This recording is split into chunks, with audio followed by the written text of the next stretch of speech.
Assalamualaikum warahmatullahi wabarakatuh. Ibu-ibu dan bapak-bapak yang dirahmati oleh Allah, alhamdulillah atas perkenan Allah kita dapat berjumpa kembali dalam keadaan yang insya Allah masih fitrah. Ibu bapak yang dirahmati oleh Allah, dalam keadaan yang fitrah ini, dalam keadaan kita sebagai pemenang, yaitu menang menguasai nafsu kita sendiri, maka saat inilah waktu start untuk memulai berjuang menegakkan kebenaran, termasuk untuk mampu untuk menyatakan mana yang hak dan mana yang batil, dan senantiasa berpegang teguh kepada tali agama Allah. Ibu-ibu dan bapak-bapak yang dirahmati oleh Allah, banyak metode yang dipergunakan oleh kaum Kristiani, sebagaimana peringatan Allah di dalam surat Al-Baqarah ayat 120, walan tardo ankal yahudu walan nasoro hatta tatabi'a milatahum al-ayat. Tidak akan berhenti-berhentinya Yahudi dan Kristen mempengaruhi kamu sampai kamu yang Islam masuk dalam milah mereka. Milah bisa diartikan agama, bisa diartikan pola pikir, bisa juga diartikan budaya. Berbagai macam cara dipakai oleh orang-orang Yahudi dan Kristen mempengaruhi kita, sehingga kita pun masuk dalam milah mereka.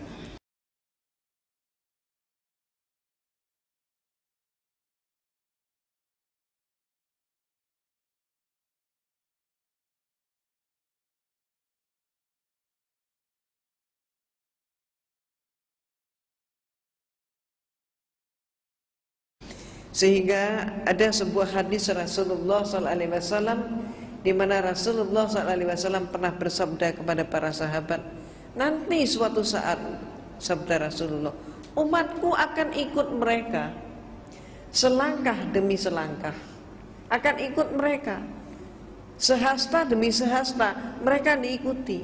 Bahkan ketika mereka masuk ke lubang biawak pun umatku ikut. Maka kemudian para sahabat bertanya, ya Rasulullah, siapa yang Rasulullah maksudkan itu? Apakah mereka itu Yahudi dan Kristen?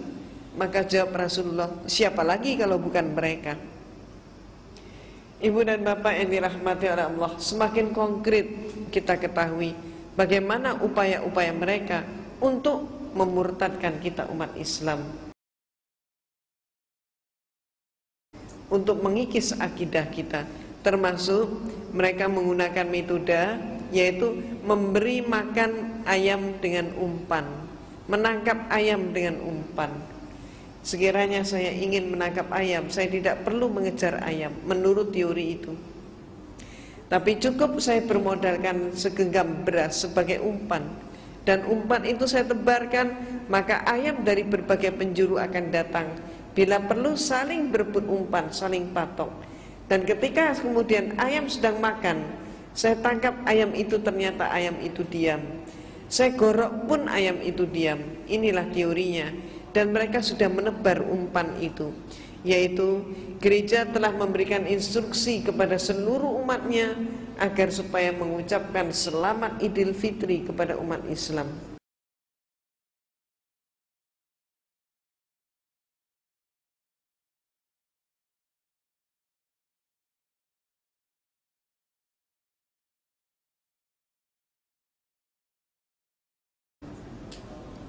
Ini umpannya. Dengan harapan apa? Dengan harapan nanti setelah umat Islam menerima ungkapan selamat Idul Fitri, maka kemudian umat Islam merasa berhutang untuk membalas, mengucapkan selamat Natal. Inilah umpan yang mereka pakai dan yang mereka ingin tangkap di situ. Jadi ibu-ibu dan bapak-bapak yang dirahmati oleh Allah, gereja bukannya tidak tahu bahwa umat Islam diharamkan mengucapkan selamat Natal.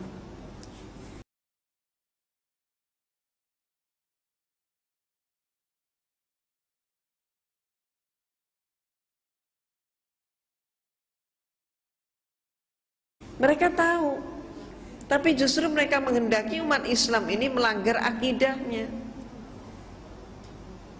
Dengan cara yang halus seperti itu, umat Islam banyak yang terpancing. Maka ada kemudian umat Islam yang dari kelompok Islam liberal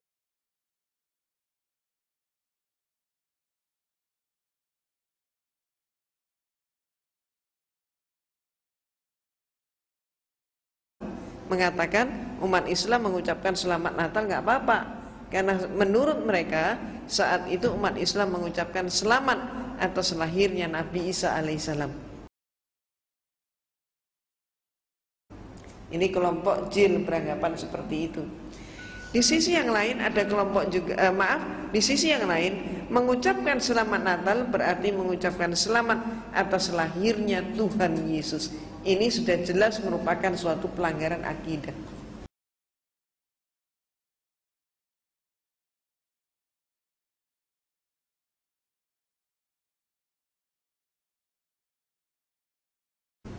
Yang kedua, kalau sampai kemudian dikatakan bahwa tidak mengucapkan selamat atas lahirnya Yesus dengan kapasitas Tuhan, tapi dikatakan mengucapkan selamat atas lahirnya Nabi Isa, inilah merupakan suatu jebakan mereka, di mana gereja pun sekarang ini sudah mulai menggunakan istilah-istilah bukan lagi Natal, tapi dengan istilah Maulid Nabi Isa alaihissalam. Ini jebakan mereka. Maka apakah benar bahwa Nabi Isa itu lahirnya 25 Desember? Ini yang saya kupas dalam buku saya. Kita umat Islam mengetahui bahwa Rasulullah SAW lahirnya persis 12 Rabiul Awal. Maka kalau dikatakan 25 Desember kelahirannya Nabi Isa, apa betul seperti itu? Tahun kemarin di televisi kita, di salah satu stasiun televisi, sudah ada pendeta yang menerima pertanyaan, karena saat itu dialog interaktif, menerima pertanyaan, apa benar Yesus dilahirkan 25 Desember? Ternyata pendeta yang satu itu menjawab tidak.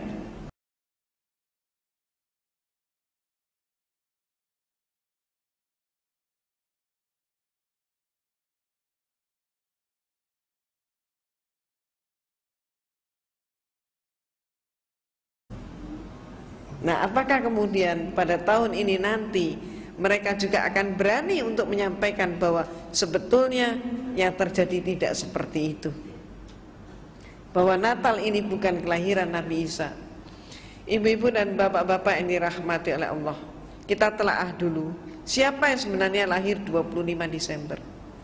Menurut buku yang saya tulis ini jelas-jelas sekali dipaparkan bahwa yang diperingati tanggal 25 Desember itu adalah kelahirannya Dewa Matahari.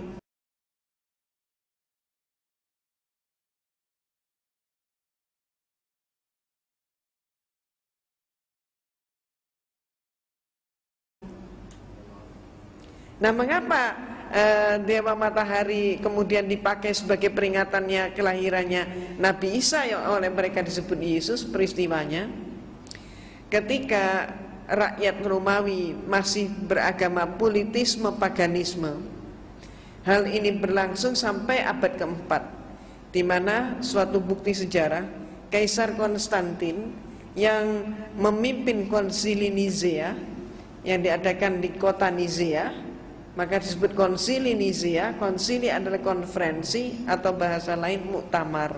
Ini bahasa Latin Romawi. Konsili Nisea yang diadakan pada tahun 325 Masehi melantik Yesus menjadi Tuhan. Jadi Konstantin melantik Yesus menjadi Tuhan, yang saat itu sebelumnya Yesus tidak pernah dinyatakan sebagai Tuhan. Dan sampai hari ini pun kalau ibu dan bapak mencermati seluruh Bible, tidak ada satu kalimat pun yang menyatakan Yesus sebagai Tuhan.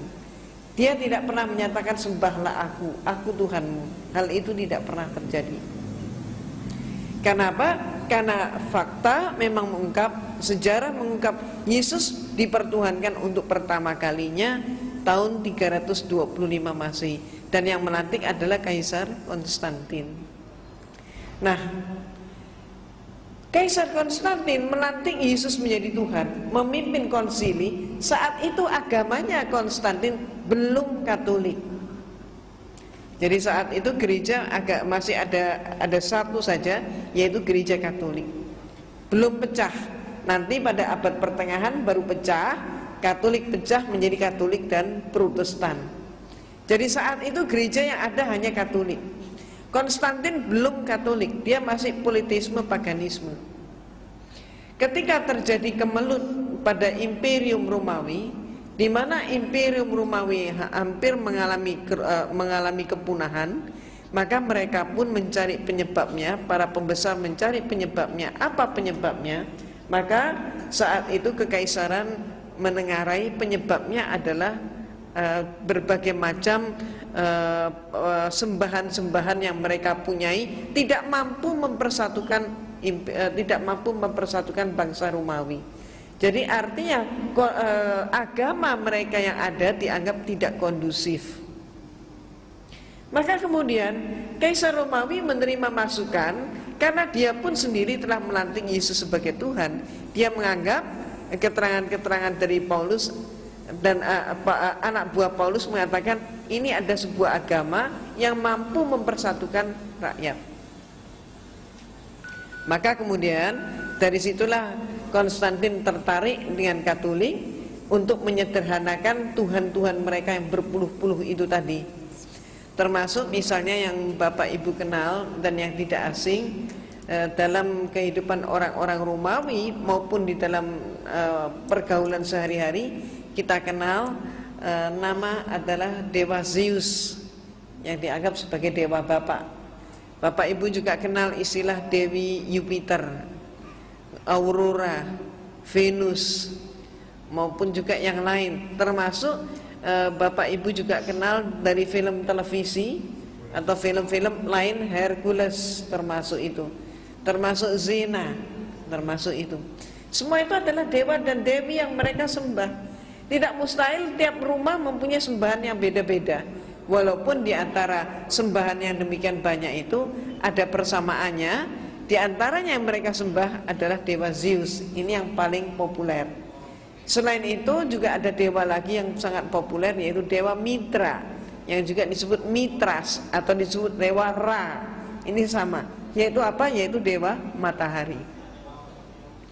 Mereka beranggapan bahwa matahari ini adalah sesuatu yang sangat penting, dan mereka ketakutan kalau sampai matahari tidak terbit.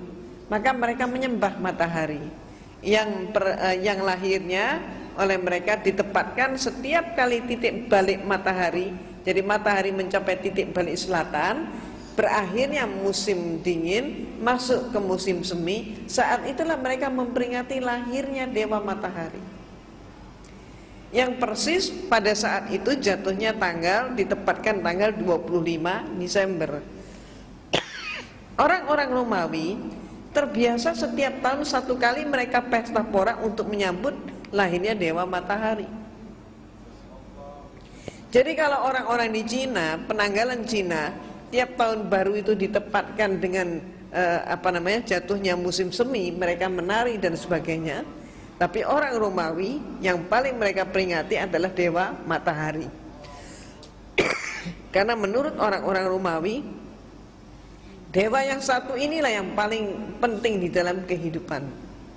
Nah, cara mereka pesta adalah laki, perempuan, tua, muda, besar, kecil keluar dari mereka rumah. Nari, nyanyi, bahkan sampai mabuk, sampai terjatuh, tertidur di jalan-jalan. Semalam suntuk mereka pesta. Ketika kemudian Konstantin melihat kepentingan negaranya, maka kemudian dia masuk dalam agama Katolik. Karena Konstantin masuk menjadi pengikut Katolik, maka dia menginginkan dengan demikian seluruh rakyatnya pun menjadi Katolik. Katolik sebagai agama negara. Tapi rakyatnya nampaknya tidak mau pindah agama. Disebabkan apa? Kalau mereka pindah agama, maka berarti mereka khawatir pesta 25 Desember ini hilang. Konstantin menangkap kegelisahan seperti ini. Maka cepatlah kemudian dia menyatakan, rakyatku, dia umumkan, pesta 25 Desember tidak akan hilang, justru akan dilestarikan. Karena Yesus lahirnya pada tanggal 25 Desember. Karena Yesus lahirnya 25 Desember menurut Konstantin, maka rakyatnya berpikir lebih jauh lagi. Oh, kalau begitu Yesus adalah anaknya Dewa Matahari. Ini oleh mereka diiyakan juga.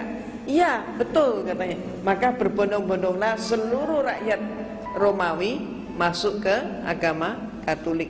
Ini sejarahnya. Maka sejak saat itu pula, maka seluruh patung-patung Dewa Matahari diubah namanya menjadi patung Yesus. Demikian pula kalau bapak-bapak, ibu-ibu cermati itu di apa namanya, di patung-patung itu kan seringkali ada bulatan di belakang kepala.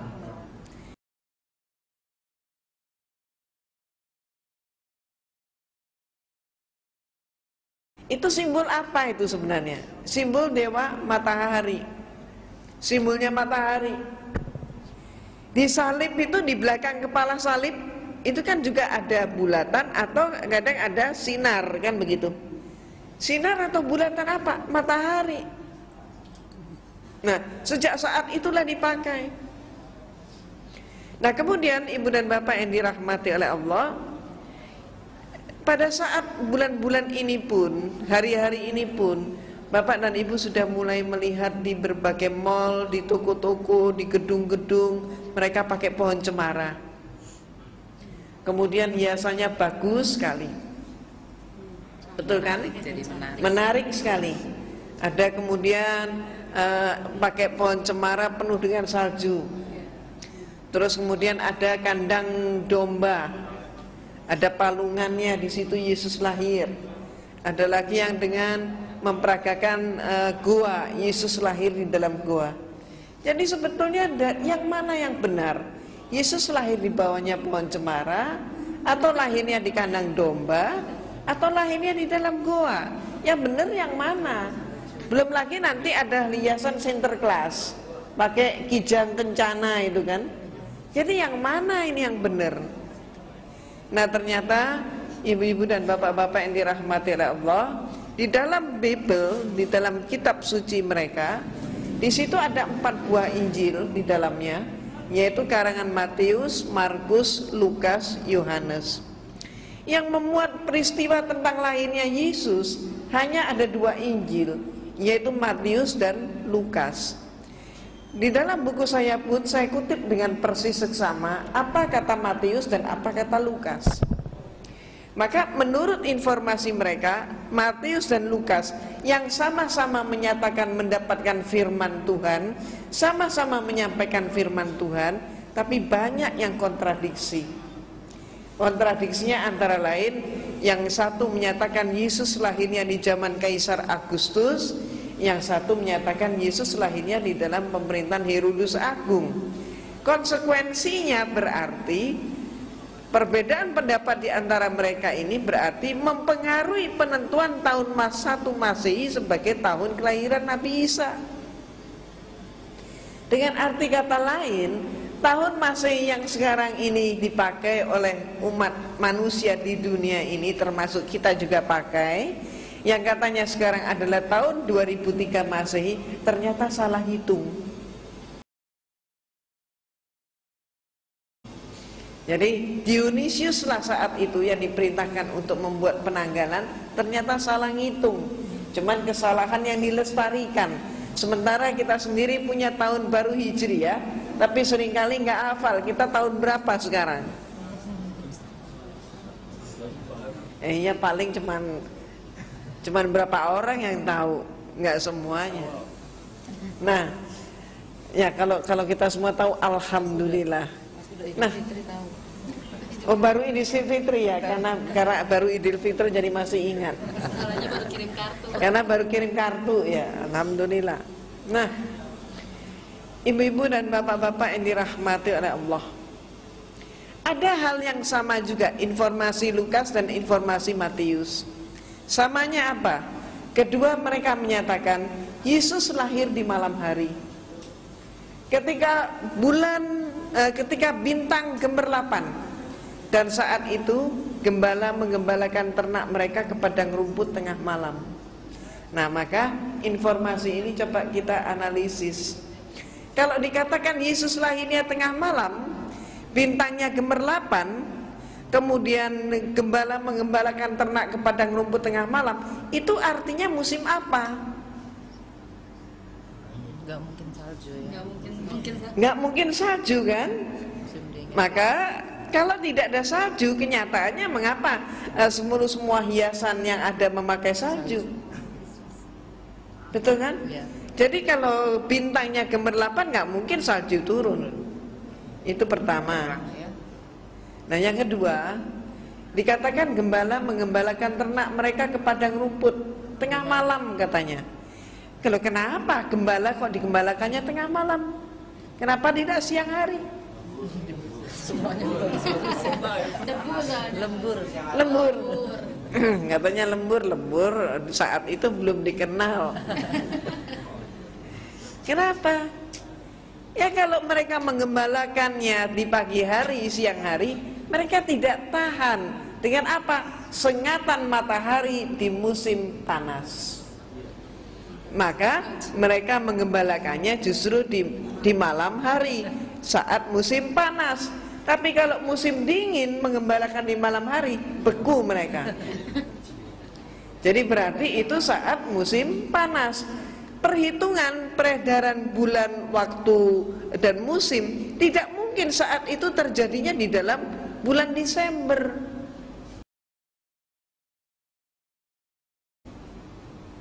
Nah, sehingga pertanyaannya, siapa sebenarnya yang mereka peringati? Dan nantinya ketemu yang mereka peringati sesungguhnya adalah dewa matahari.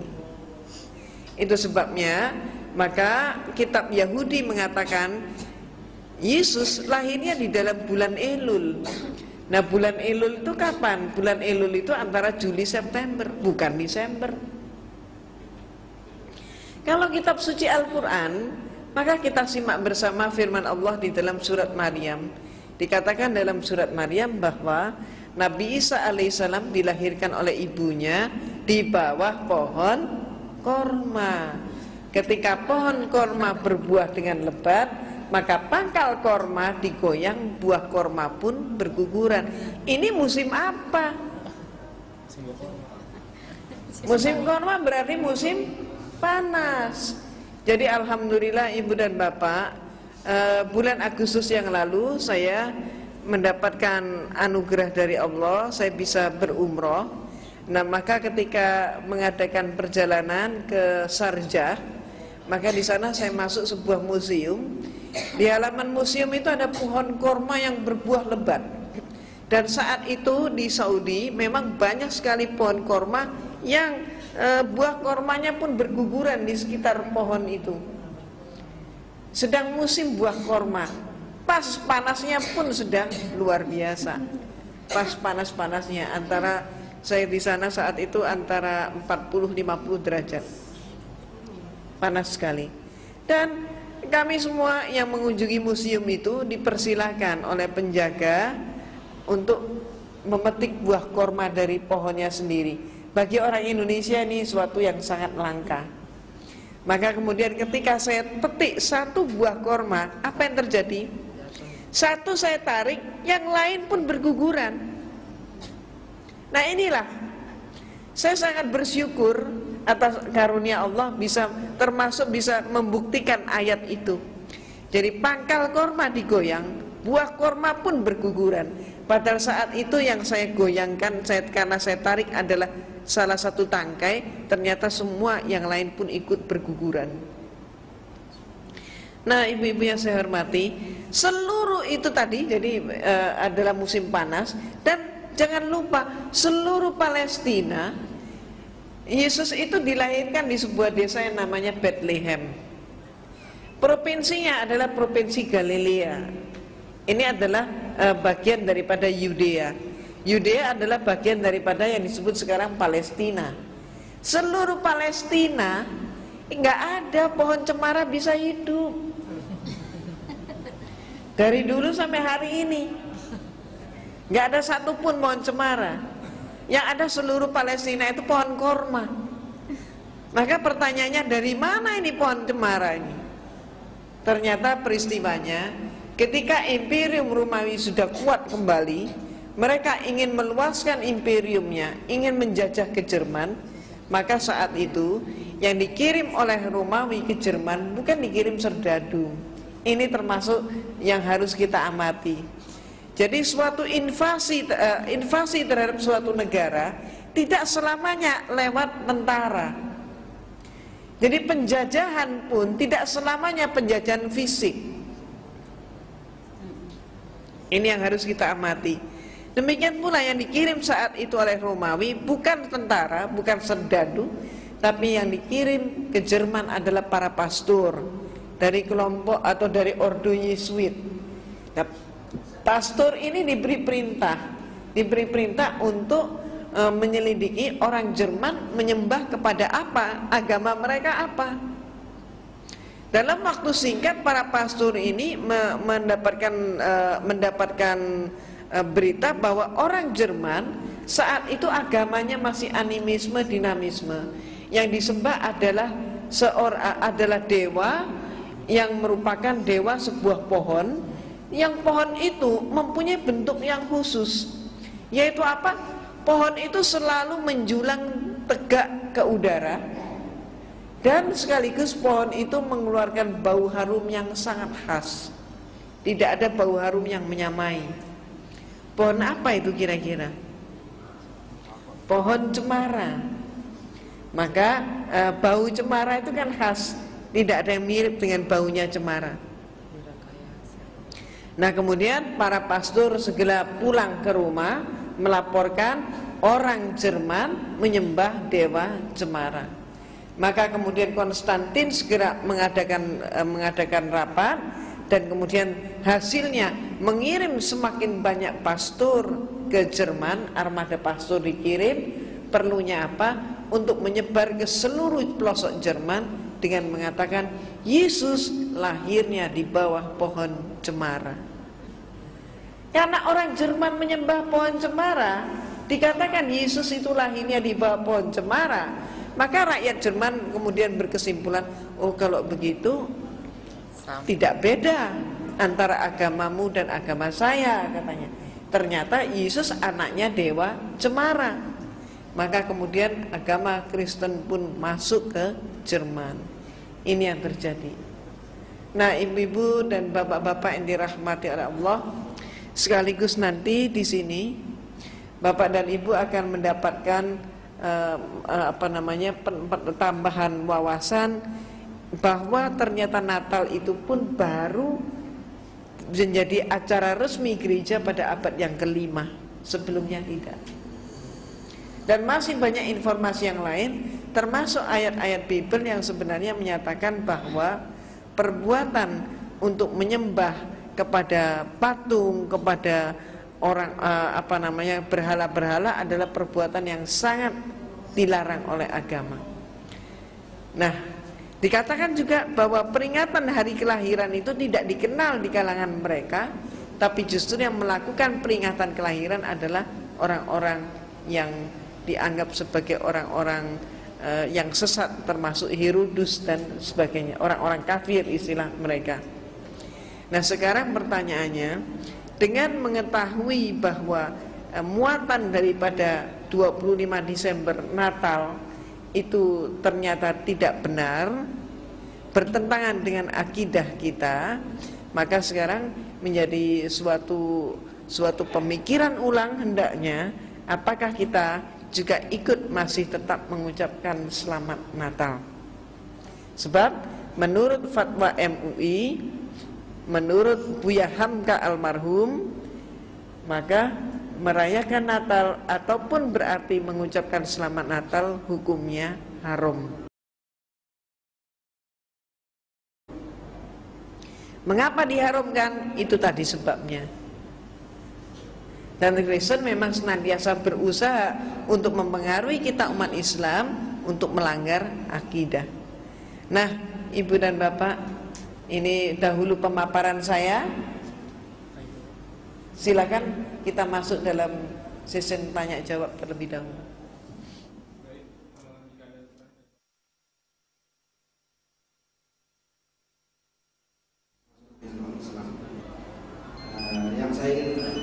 tanyakan pertama, apakah yang menyebabkan itu dari Islam awalnya? Karena yang saya dengar sebelumnya non-Islam berarti punya agama yang lain, yang barangkali waktu itu sebelumnya menarik juga menurut ibu. Kedua, nggak hadir mungkin. kenapa Yang berani tidak hadir. mengajak teman-teman ibu yang sampai sekarang mungkin masih non-Islam? Terima kasih. Assalamualaikum warahmatullahi wabarakatuh. Pertanyaannya singkat ya. Ketahuan Bapak yang waktu saya pertama kali ke sini nggak hadir. Nah, memang pada saat kehadiran saya yang pertama, insya Allah disitulah saya sudah menceritakan. Ya, jadi memang benar saya adalah mantan biarawati, dan kemudian secara singkat saja saya alhamdulillah menerima hidayah Allah justru setelah saya menekuni perbandingan agama, di mana saya berdiskusi panjang dengan dosen-dosen saya tentang konsep ketuhanan. Nah, itu yang menjadi alasan. Dan insya Allah Bapak kalau ingin mengetahui dengan lebih rinci, insya Allah barangkali nanti transfer informasi begitu. Nah, kemudian berikutnya lagi, mengapa tidak mengajak? Ya, tidak mengajak, saya tidak langsung menjawab. Hanya saja mari kita kembali mempelajari sejarah tentang kehidupan Nabi Ibrahim alaihissalam. Jadi ayahnya Nabi Ibrahim alaihissalam juga seorang arsitektur penyembahan berhala. Nah, kemudian bagaimana dengan paman Rasulullah SAW? Paman Rasulullah membackup perjuangan Rasulullah. Semuanya dicurahkan, harta, tenaga, dan sebagainya. Tapi ketika paman Rasulullah SAW diajak, ya paman, ayolah kita seagama dalam Islam. Apa jawab pamannya? Aku adalah seorang dari kalangan bangsawan Quraisy. Tidak mungkin katanya. Dan itulah Pak, jadi kembali intinya Islam adalah hidayah Allah. Tidak mungkin kita memaksakan seseorang. La ikraha fiddin. Jadi demikian pula. Namun alhamdulillah juga sudah cukup banyak yang menjadi Islam.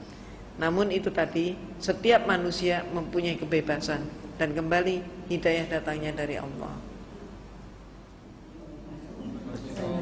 Izin dari Kementerian Kesehatan, sesuai dengan tadi disampaikan oleh pemandu, temanya untuk Ibu Ustazah adalah pelayanan hikmah atau toleransi. Yang ingin saya tanyakan adalah bentuk konflik yang bagaimana, barangkali Ibu Ustazah bisa menyampaikan kepada kami, karena di lingkungan kami mungkin masih banyak yang non-muslim. Jadi kalau memang tadi sudah jelas pelayanan kamu ucapkan apa itu haram hukumnya, barangkali kita bagaimana harus menyikapi dan apa yang harus kita sampaikan. Terima kasih. Terima kasih Ibu dan ibu-ibu yang saya hormati, bapak-bapak yang saya hormati. Insya Allah Ibu, ada sebuah ayat Allah yang senantiasa kita dengar di masyarakat kita, yaitu antara lain lakum dinukum waliyadin. Jadi ayat Allah ini mengatur hubungan toleransi kita. Jadi toleransi itu apa definisinya? Sebetulnya sederhana, toleransi artinya lakum dinukum waliyadin. Jadi kalau kita mau tahu batasannya toleransi, ya itu. Toleransi adalah lakum dinukum waliyadin, agamamu agamamu, agamaku agamaku. Jadi biarlah mereka dengan agamanya, biarlah mereka melaksanakan ibadahnya, tapi kita pula melaksanakan ibadah kita dengan agama kita. Artinya mereka silakan berjalan, kita tidak mengintervensi mereka. Dan demikian pula kita biar berjalan, kita tidak terintervensi oleh mereka. Jadi timbal baliknya demikian. Artinya Ibu, suatu toleransi akan berubah menjadi intervensi kalau kita sudah masuk dalam lingkup akidah mereka. Ya Bu ya? Nah ini, jadi jelaskan, kalau kita sampai mengucapkan selamat Natal berarti sudah bukan toleransi tapi intervensi. Nah disinilah yang kita harus cermat. Saya ada 2 pertanyaan. Yang saya tahu tuh Bu, Nabi Isa itu, Yesus yang sekarang disembah oleh umat Kristen, itu adalah samaran dari Nabi Isa. Nabi Isa itu kan mau dibunuh, jadi buat samarannya. Jadi dia disalib itu, jadi yang disembah oleh orang Kristen yang sekarang itu ialah samaran dari Nabi Isa. Itu yang pertama. Yang kedua Bu, kita kan mengucapkan apa? Memberi selamat dulu pada orang Kristen itu tergantung niat. Gimana Bu kalau kita niat kita ini hanya sekedar untuk ya memperpanjang silaturahmi lah, istilahnya dia kan waktu kita Idul Fitri dia mengucapkan selamat Idul Fitri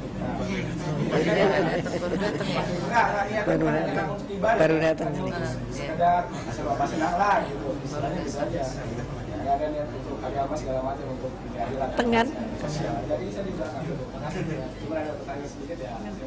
Iya. Pada waktu apa namanya awal ceramah belum datang kan? Nah, ya udah bener deh. Nah, ya jadi itu tadi sebenarnya sudah saya jawab ya. Jadi intinya di sini bahwa setelah kita tahu muatan apa, disinilah kita harus membedakan mana hablum minanas dan mana hablum minallah. Jadi sebatas toleransi itu adalah sebatas hablum minanas. Tapi jangan sampai hablum minanas kita kemudian merusak hablum minallah. Ini sudah wilayah akidah.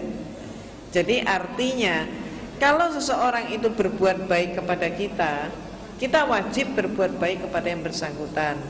Artinya mereka memberi kita ucapan selamat Idul Fitri, maka harusnya kita pun merasa berkewajiban juga memberikan selamat kepada mereka. Cuman memberinya itu jangan pada saat yang membuat kita membuat pelanggaran akidah.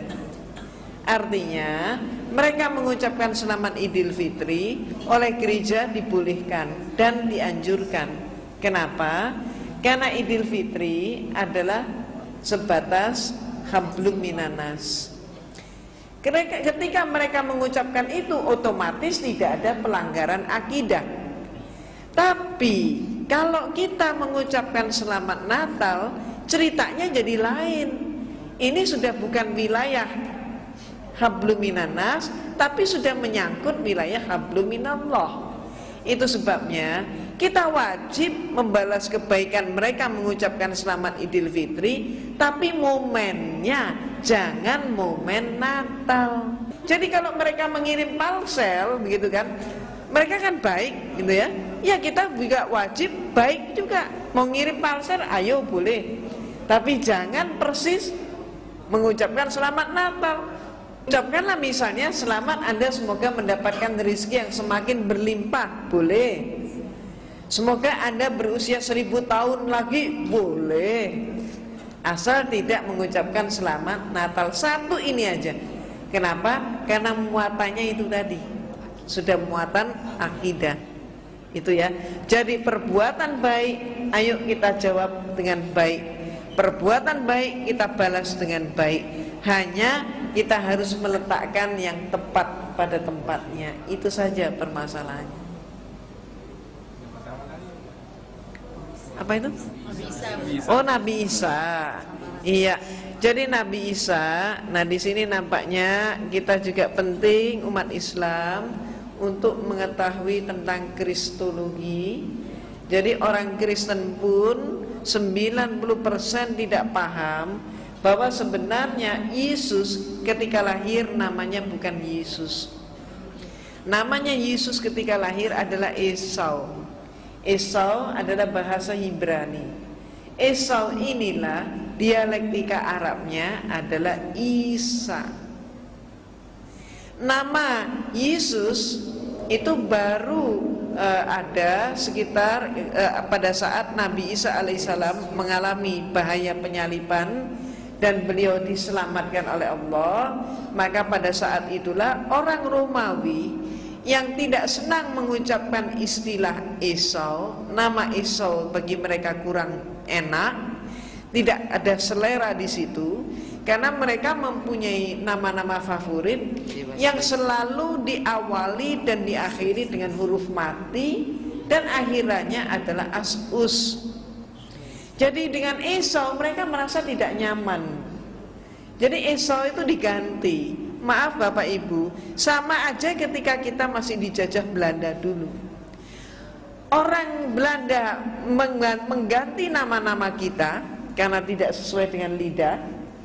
Orang-orang kita banyak yang hidup bergaul di kalangan mereka, nama misalnya sampai mengubah namanya, ada namanya Suminarsi berubah menjadi Minje. Ada namanya Bambang, nama yang bagus berubah menjadi Boy. Ini contohnya. Maka Esau berubah menjadi Yosua. Berarti huruf depannya sudah huruf mati. Abjad Ibrani tidak mengenal huruf Y sama sekali. Nah kemudian setelah Yosua berubah jadi Yosua, Yosua kok masih tidak sempurna.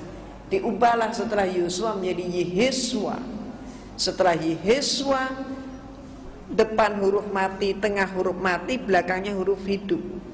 Panjang lagi, kurang nikmat, kurang enak. Maka digantilah Yesus, pas sesuai selera. Dan ini bisa Bapak Ibu buktikan dari nama-nama baptis, atau istilah lain nama permandian, yaitu nama-nama Romawi, itu nama baptis itu. Yang favorit diawali diakhiri huruf mati. Maka contohnya Barnabas, Bartolomeus, Benedictus, kemudian Clementinus, Claudius, Dionysius, Darius, Franciscus, Gregorius, Hellenesius, Saverius, Laurentius, Paulus, terus Matias, Markus, Filipus, terus kemudian lain-lain.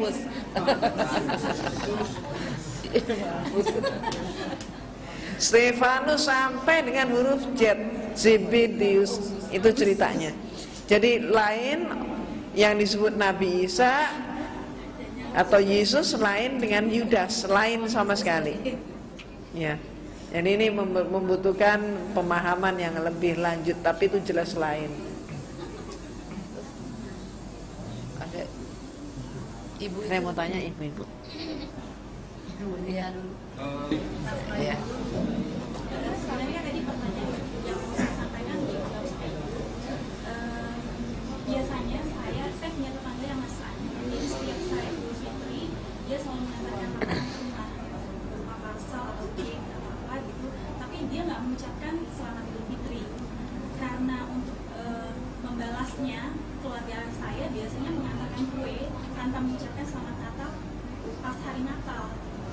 Mungkin ibu tadi udah bilang kalau nganterin parsel boleh, tapi jangan pas Natal, pas tahun baru.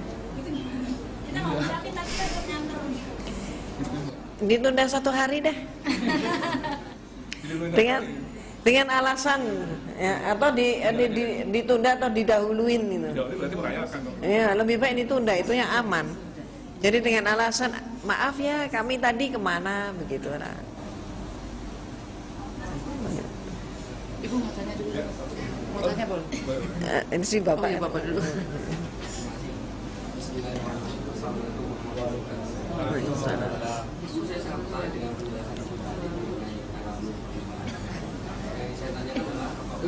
Informasi diketahui oleh seputar gereja, arti untuk mereka untuk disebarkan waktu mereka menyatakan bahwa Idul Fitri diharuskan atau disyaratkan bagi kalangan gereja, atau memang sudah diketahui oleh sejarawan-sejarawan di dunia gitu.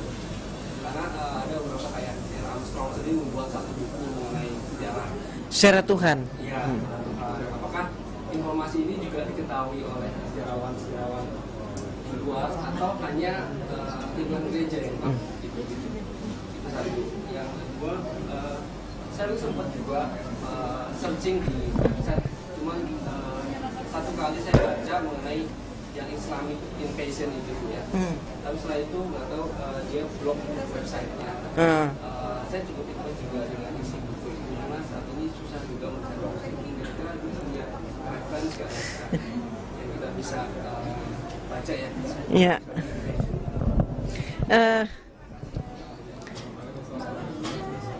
Insya Allah buku itu di kios-kios buku Kristen ada, ya, Islamic Invasion itu ada.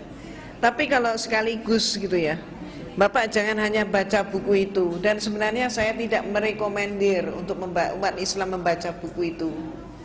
Kenapa? Saya khawatir nanti ada guncangan-guncangan. Namun kalau Bapak insya Allah lah. Nah, sebaiknya yang dibaca adalah justru buku ini. Dan ini sudah ada di hadapan Bapak. Nah, dan ini kan untuk menjawab Islamic Invasion. Memang buku ini insya Allah yang akan justru memberikan penjelasan kepada kita, sekaligus juga untuk menguatkan akidah kita. Itu Pak ya. Terus kemudian tentang Natal tadi, perlu kita pahami Pak, gereja agar supaya strategi gereja agar supaya ada orang yang mau masuk ke gereja, maka disitulah gereja mengupayakan berbagai macam cara, termasuk mengadakan acara-acara yang memikat. Maka perbedaannya, Islam dan budaya jauh berbeda. Tapi Kristen sangat kental dengan sinkretisme. Ini bedanya. Jadi sekali lagi, kalau di dalam Islam, agama dan budaya beda. Tapi kalau di dalam agama Kristen, sinkretisme di dalam agama itu banyak sekali terjadi. Demikian pula acara Natal ini adalah justru untuk memikat supaya orang masuk, tertarik dan masuk ke gereja. Maka mereka menyediakan berbagai macam peringatan. Coba kalau kita urut nih ya Pak ya, mulai anak kecil. Anak kecil itu dipikat dengan apa? Sinterklas. Antara Sinterklas dengan gereja nggak ada keterkaitan langsung. Itu hanya cerita dongeng yang dibuat-buat. Siapa Sinterklas? Itu pun hanya ada pemberitaan pendek bahwa Sinterklas adalah seorang laki-laki kakek dermawan. Titik. Tapi bagaimana Sinterklas masuk ke gereja? Nah ini muatannya sudah di situ. Ini untuk anak kecil. Berikutnya lagi anak kecil kemudian dipikat dengan pembagian permen, coklat, hadiah-hadiah dalam rangka apa? Dalam rangka Paskah. Apa hubungannya antara Paskah dengan telur? Juga tidak ada. Tapi pada saat itu setiap anak tertarik untuk memberi warna pada telur. Kemudian diadakan acara keranjang sekeranjang telur, dihias bagus, diumpetin. Siapa yang bisa mencari mendapatkan, selain dapat telur, dapat coklat, dapat permen, juga dapat hadiah. Nah ini untuk memikat anak-anak supaya mereka mau masuk ke gereja. Demikian pula alat musik. Alat musik kenapa dimasukkan ke gereja? Untuk mengikat terutama kalangan remaja. Maka untuk kalangan remaja diadakan suatu acara, antara lain yang namanya Valentine Day. Apa hubungannya Valentine Day dengan gereja? Tidak ada. Tapi dipakai acara itu. Kemudian ada lagi yang namanya untuk segala umur adalah April Mop. April Mop dijatuhkan pada tiap tanggal 1. Itu adalah suatu hari penuh selama 24 jam di mana seseorang itu dihalalkan untuk berbohong macam apapun juga. Dan yang dibohongi nggak boleh marah. Nah ini kan acara yang menarik gitu Pak. Ketika seseorang itu bohong dan yang dibohongin itu kaget sampai nangis segala macam. Misalnya ada berita dengan berita yang menyatakan pacarmu tadi kecelakaan lalu lintas. Oh ini sudah nangis nih yang diberitahu, pacarnya kecelakaan lalu lintas. Maka yang bersangkutan datang dengan baju berdarah. Ternyata baju berdarah dari pemotongan hewan. Ternyata pacarnya nggak apa-apa, nggak mati, tapi dia dibilang April Mop, jadi nggak boleh marah. Dan acara-acara itu kan nggak ada sangkut pausnya dengan acara keagamaan, tapi masuk dalam bagian mereka. Termasuk apa dahulu yang sangat oleh mereka dikatakan itu sebagai acara berhala, yaitu Halloween. Halloween dulu nggak boleh, tapi kita tahu sendiri lambat laun gereja juga pakai Halloween Karena seru ya. karena seru, menarik kan.